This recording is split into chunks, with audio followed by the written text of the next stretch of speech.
नीचे दो कथन दिए गए हैं। कथन एक, अनुपात मापनी में शून्य बिंदु यथेच्छ होता है। कथन दो, नामित मापनी में आंकड़ों का क्रम निर्धारण रैंक निर्धारण किया जा सकता है। इंग्लिश इसकी है। Statement 1, in A ratio scale 0 point is arbitrary.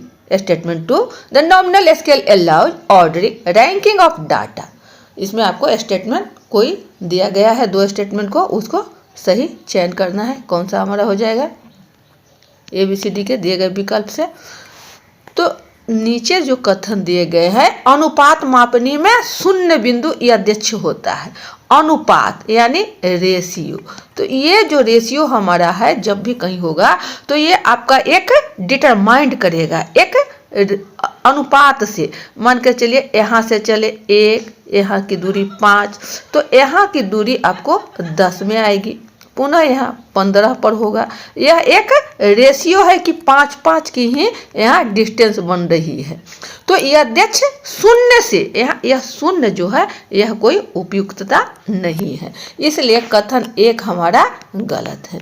कथन 2 कह रहा है कि नामित मापने में आंकड़ों का क्रम, नामित जैसा कि बोलने से ही लग रहा है नामित, नॉमिनल यानी नाम से, यहाँ जो होता है नाम से होता है ना, A B रहीम सहीम सोहन मोहन गीता सीता, यहाँ नाम का होता है। लेकिन यह कह रहा है कि नामित मापने में आंकड़ों का क्रम निर्धारण और रैंक, रैंक यहाँ नहीं होता है।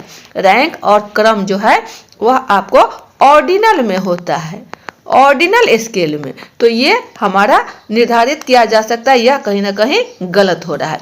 The nominal scale allows ordering ranking of data, data में यह नहीं होता, इसमें सिर्फ नाम का होता है। तो कहीं ना कहीं हमारा दो कथन, दूसरा कथन भी गलत हो रहा है, पहला भी कथन गलत है। इस प्रकार both statement 1 and statement 2 are false. Option क्या हो जाएगा? बी की ओर होगा।